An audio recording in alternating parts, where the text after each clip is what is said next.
Este es uno de los documentos más valiosos de los mexicanos y el que más nos ha costado conseguir. Nos tomó más de una década de lucha armada y cientos de miles de muertes, entre ellas las de los iniciadores del movimiento independentista, como Miguel Hidalgo, Ignacio Allende, Juan Aldama, Mariano Matamoros y José María Morelos. También implicó una caída económica de grandes dimensiones, la destrucción de ciudades, villas, poblaciones, vías de comunicación. Este lugar, el Palacio Nacional, fue el escenario en donde se redactó nuestra Acta de Independencia del Imperio Mexicano, la cual consumó la liberación de nuestra patria. En ella se estipulaba que tras 300 años se ponía fin al dominio español sobre nuestro país, que ni ha tenido voluntad propia, ni libre el uso de la voz, y que hoy sale de la opresión en que ha vivido. A pesar de su importancia histórica, nuestra Acta de Independencia estuvo perdida durante más de 130 años. Aquí veremos cómo fue recuperada y la importancia de esta acta que consumó nuestra independencia y dio origen, en septiembre de 1821, al nacimiento de México.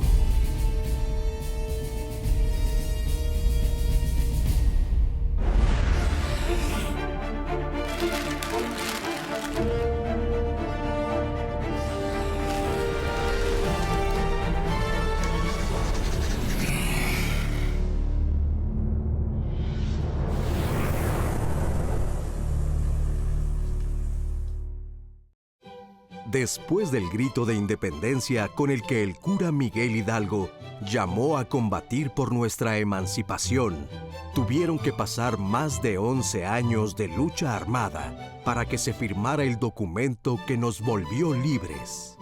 Esto sucedió un día después de que el nuevo ejército trigarante entró victoriosamente a la Ciudad de México y se estableció una junta de gobierno. Pero, ¿qué proceso siguió nuestro país para llegar al momento de la firma de nuestra Acta de Independencia?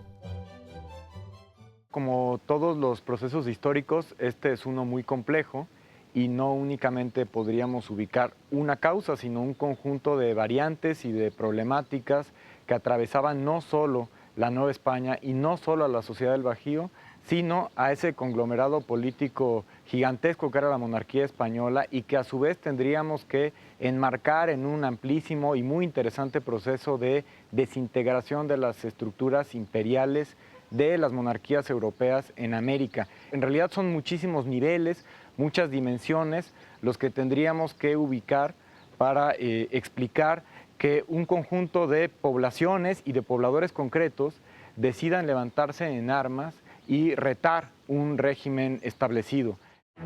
Este largo y complicado proceso vivió un periodo acelerado durante los últimos meses de 1821. Es el proceso independentista que a lo largo de 7 meses, pero que no es únicamente explicable en lo que ocurre en esos 7 meses, que a lo largo de esos 7 meses termina por destruir la estructura virreinal de gobierno y termina por construir formalmente al menos el Imperio Mexicano como una entidad política independiente. Entonces es muy interesante identificar que en esos 7 meses, en el transcurso de 1821, ocurren procesos de dimensiones gigantescas, ¿no? Y es que durante esos 7 meses de 1821 se dieron acontecimientos que poco antes habrían sido imposibles de imaginar.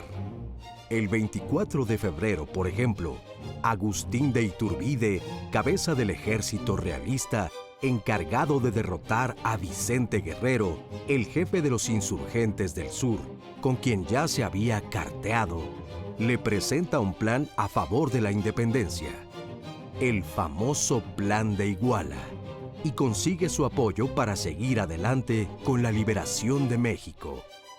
¿Cómo fue posible que Iturbide, enemigo de la independencia, se declarara independentista? Esto significaba que él no actuaba solo. Él era escogido, un militar destacado, con dotes, con experiencia, y era escogido por una parte de la élite española, la Iglesia Católica, una parte de la oligarquía criolla, que en ese momento decidieron, por distintas razones, que era preferible alcanzar la independencia mexicana que seguir bajo el régimen de monarquía constitucional que se había establecido en la península en 1820. El régimen vigente en España y destinado a imponerse en todo su imperio era el que había establecido las Cortes y la Constitución de Cádiz y perjudicaba enormemente los intereses del clero y de la gente acomodada. A los grupos poderosos de la Nueva España no les convenía que se instaurara aquí ese estado de cosas. Y entonces idearon este plan.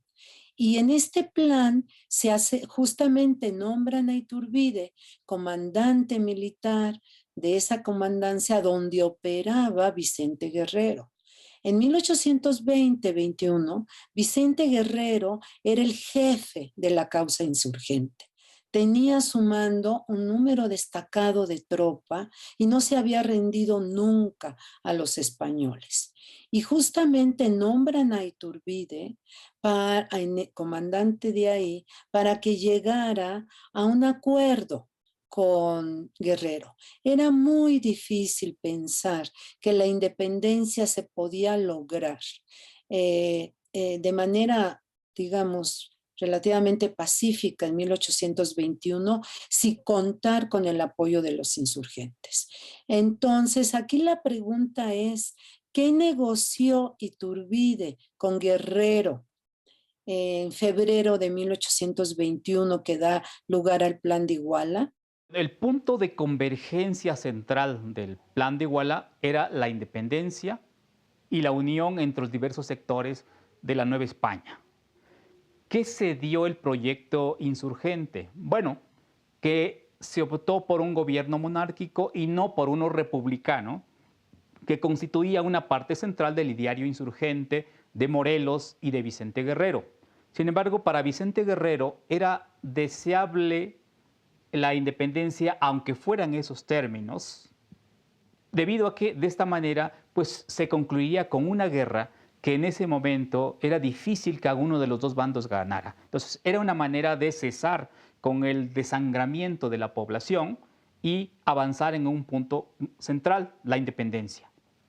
Por otro lado, pues para Agustín de Iturbide también era muy importante, digamos, conseguir la independencia, toda vez que existía la convicción entre buena parte de la clase criolla de que esta era ya inevitable. Se había llegado a un punto de no retorno en relación a España y esta tarde o temprano se tenía que dar. Entonces era mejor que los antiguos defensores del orden colonial tomaran la iniciativa y también apoyaran el proyecto independentista, como en efecto lo hicieron.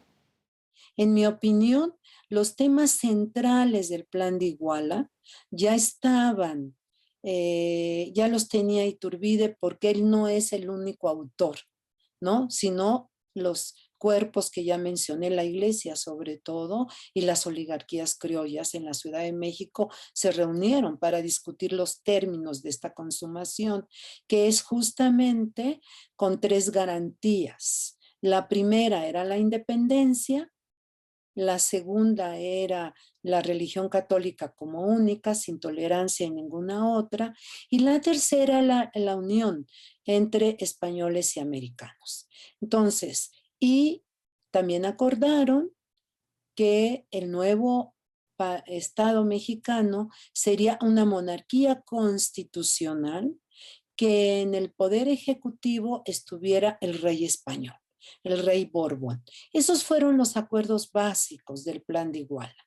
En este contexto, ¿qué negoció Guerrero con Iturbide? Sin Vicente Guerrero, sin la concurrencia de los sectores populares a quienes él representaba y de las tropas que lo seguían, es muy difícil pensar que el Plan de Iguala se hubiera materializado y consecuentemente la independencia. El Plan de Iguala es fundamental para la independencia de México, pues porque constituye el punto de acuerdo entre dos proyectos distintos de independencia, uno el criollo, el cual era representado por Agustín de Iturbide, y otro el de carácter popular, representado en ese momento por Vicente Guerrero. Es decir, fue un punto de acuerdo, de consenso, de llevar a cabo la independencia y en el cual pues ambos proyectos tuvieron que ceder un poco para avanzar en ese proceso y con ese objetivo común. La importancia de la incorporación de Guerrero al plan de Iturbide y que Guerrero se haya puesto bajo las órdenes de Iturbide es fundamental en dos sentidos. Primero, porque le garantizó a Iturbide el control de un territorio enorme en el sur de México. Es decir, más o menos todo lo que es el estado de Guerrero, pero también Tierra Caliente en Michoacán, incluso alguna parte de Jalisco, Oaxaca. Esto le permitió tener ya un territorio controlado. Y segundo, la presencia de Vicente Guerrero bajo las órdenes de Agustín de Iturbide hizo o propició que hubiera confianza en otros jefes independentistas, muchos jefes independentistas que ya habían aceptado el indulto, que ya habían dejado las armas, como Nicolás Bravo, Manuel de Mir Terán, Nicolás León, que cuando ven que Vicente Guerrero se incorpora al movimiento de independencia, pues deciden apoyarlo. La historia hubiera sido muy distinta si Guerrero no se hubiera incorporado al Ejército de las Tres Garantías. Y así como Iturbide simboliza un grupo de personas que persiguen intereses semejantes, en esa misma medida creo que Guerrero también podría simbolizar en esta interpretación un tipo de insurgencia persistente para 1821, que tiene también, digamos, su propio entendimiento de la política y que en ese momento, en la adhesión al programa independentista de Iguala, ve el respeto a sus intenciones, a sus ideas, a su proyecto político. Entonces, la presencia de insurgentes como Guerrero es también fundamental para entender el desarrollo de ese conflicto armado peculiar que es la independencia de 1821. Y no es únicamente Guerrero, yo creo que junto a él hay que encontrar un conjunto de líderes y de colectividades armadas que están sobre todo buscando un tipo de independencia que no necesariamente es la que tendría que haberse impuesto por los otros jefes de armas en un programa político mucho más moderado. Después de negociar con Guerrero y proclamar el Plan de Iguala, Iturbide dio otro gran paso hacia la independencia de México. Firmó los tratados de Córdoba con el nuevo capitán general de la Nueva España, Juan de O'Donojú, recién llegado a Veracruz. Con los tratados de Córdoba, los españoles afincados en México y el representante oficial de la corona española reconocían el derecho del país para hacerse libre. Es firmar un tratado de paz, pero eso lleva a un cambio fundamental, un cambio tremendo en la concepción geopolítica de la época. Hasta antes del tratado, para las autoridades españolas, Agustín de Iturbide o Simón Bolívar o José de San Martín eran rebeldes. Eran súbditos españoles que tomaron las armas en contra de su rey.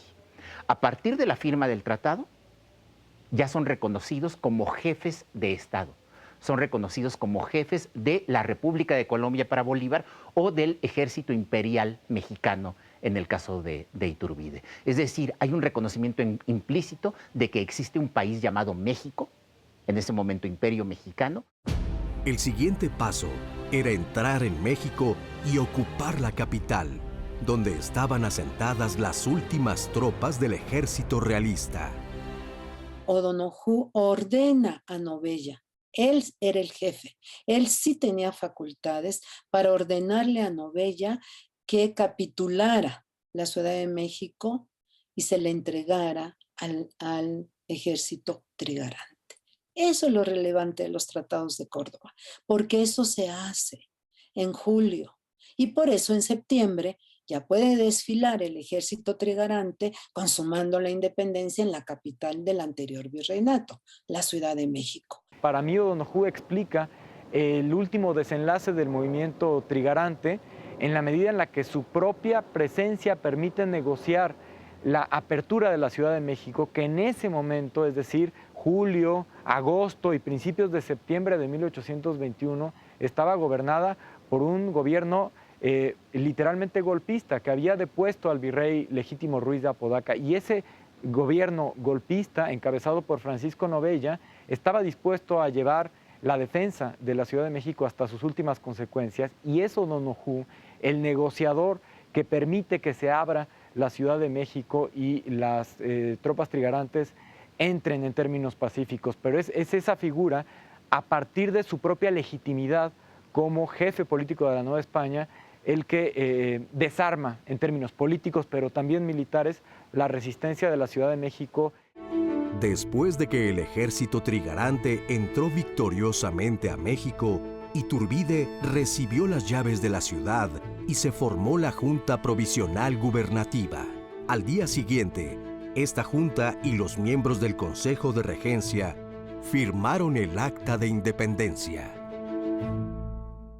Vicente Guerrero no formó parte de la Junta Provisional de Gobierno, que fue esta junta que se reunió primero en Tacubaya y después, a partir del 28 de septiembre, en la Ciudad de México, y que fue la que elaboró el Acta de Independencia. Porque la razón por la cual no forma parte es relativamente simple. Agustín de Iturbide formó esa junta pensando en personas que pudieran representar los distintos estamentos de la Nueva España. Desde la perspectiva de Agustín de Iturbide, no era necesario que se votara, que la ciudadanía fuera a votar a los representantes de la Junta Provisional Gubernativa, sino que lo único necesario es que fueran como los más representativos de cada sector social. Entonces, había representantes de los grandes propietarios de minas, había representantes de los grandes comerciantes, había representantes de los terratenientes, de los abogados, de los universitarios, había representantes de la Universidad de México y de la Universidad de Guadalajara. Esto responde a la concepción corporativa que tenía Iturbide. Y por supuesto, allí los militares como Vicente Guerrero pues no tenían cabida. Ahora, ¿qué pasa con Vicente Guerrero y con la relación política que tiene después con Agustín de Iturbide? La verdad es que Guerrero, contrario a lo que solemos pensar, Guerrero se mantuvo leal a Iturbide y se mantuvo como uno de sus comandantes más importantes durante la época del Imperio, que es un periodo muy breve, como todos sabemos.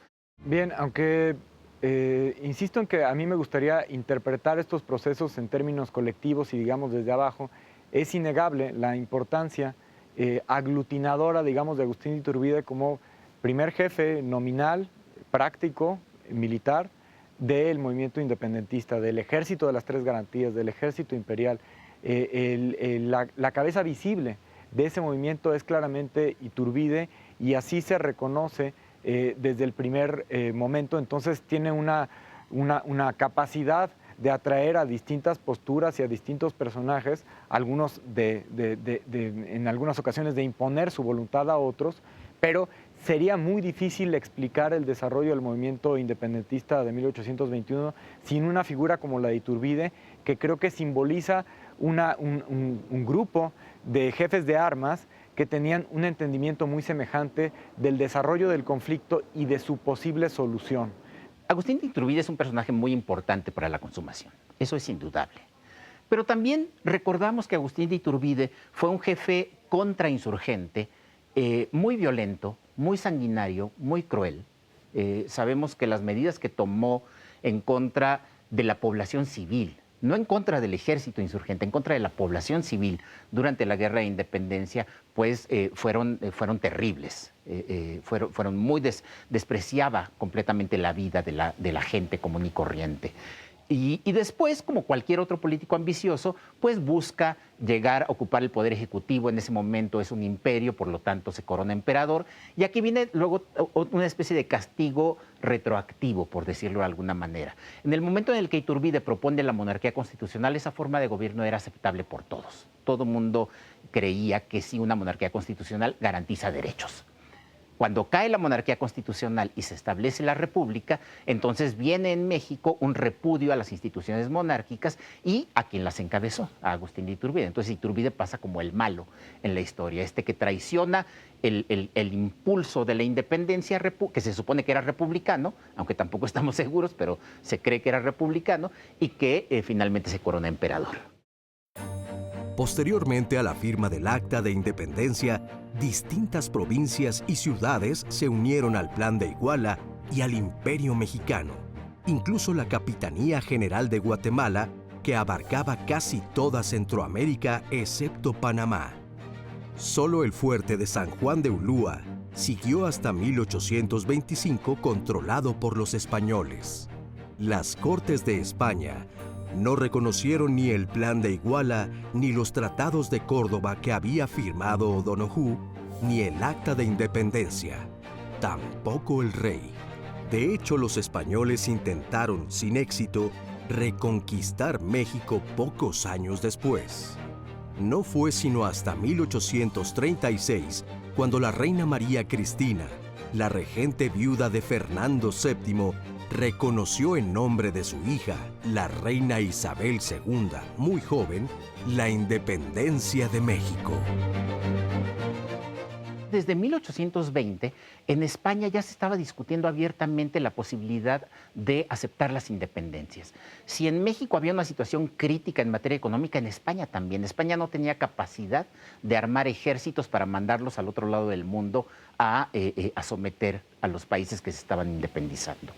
Entonces, desde un inicio, los españoles se dieron cuenta de que les convenía reconocer la independencia para mantener los flujos comerciales. Y luego el propio Fernando VII, ya en la época absolutista, pues tenía consejeros que le decían que tenía que reconocer la independencia porque eso lo único que estaba ocasionando era problemas económicos al no tener un comercio directo.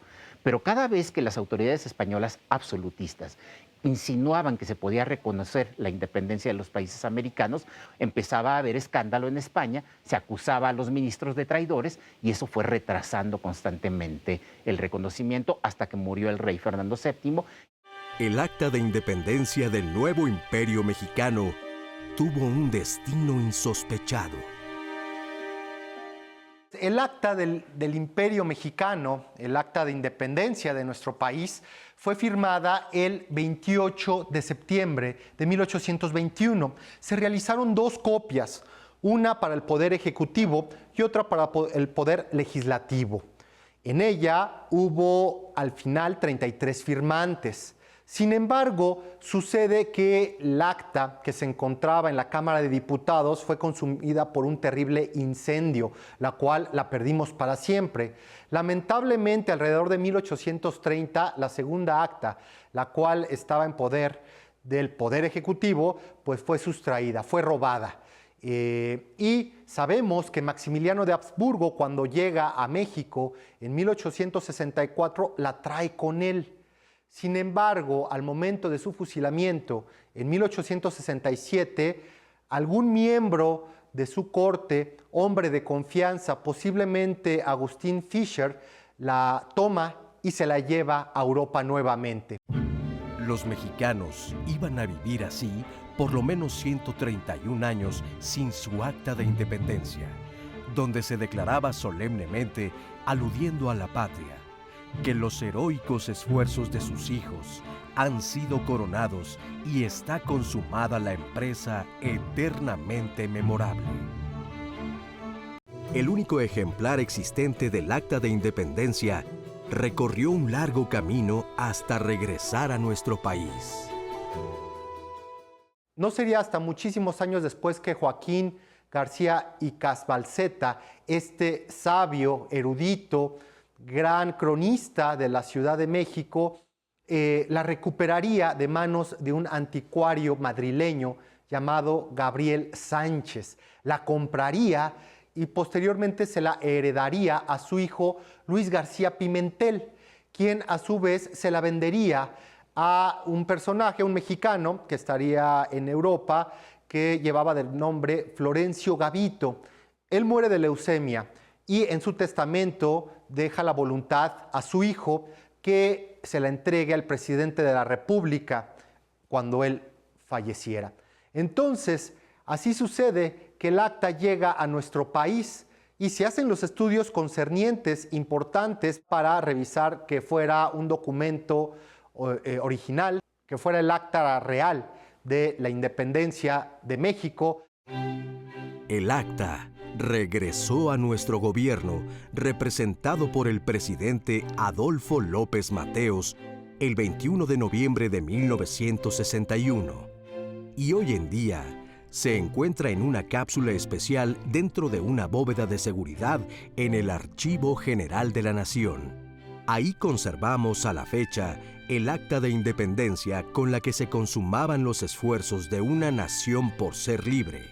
Esfuerzos que siguieron encontrando obstáculos y dificultades. Junto con la infinidad de problemas interiores que tienen que ver con la articulación territorial de un gobierno que tiene dimensiones colosales y con muchísimas tendencias políticas que revelan muy pronto la fragilidad de su alianza, de la alianza de 1821, que coincidían apenas en unos cuantos puntos y en todos los demás no. Y esas disputas, esas divergencias, inmediatamente salen a colación a lo largo de 1822. Son problemas, una infinidad de problemas, los que se le abren en distintos frentes al Imperio Mexicano, algunos de los cuales tienen que ver con el desconocimiento de los tratados de Córdoba y la conciencia que no vendría Fernando VII a gobernar y entonces encontrar una cabeza suficientemente autorizada y legítima para el Imperio Mexicano, que como bien sabemos termina siendo Agustín de Iturbide, y desde luego un conjunto de problemas de orden fiscal, hacendario, financiero y de articulación territorial en última instancia. Había que construir a ese Imperio Mexicano con el consenso de los grupos directores, digamos, de cada una de las regiones y tratar de encontrar en esa nueva entidad un nuevo consenso político. Entonces, es ni más ni menos la dificultad de construir un Estado nacional.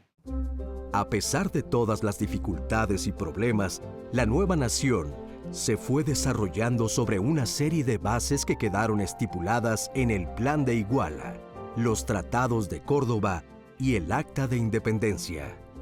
Con estos documentos se había logrado desatar el nudo sin romperlo, porque permitieron, aunque momentáneamente, mantener la unión. También, momentáneamente, todos convinieron en que aquellos acuerdos eran lo mejor para el país, y la anterior Nueva España se convirtió en una nación incipiente, con un optimismo generalizado, que después enfrentaría numerosos conflictos de los que lograría salir nuevamente para constituir una república de la que hoy estamos orgullosos. México.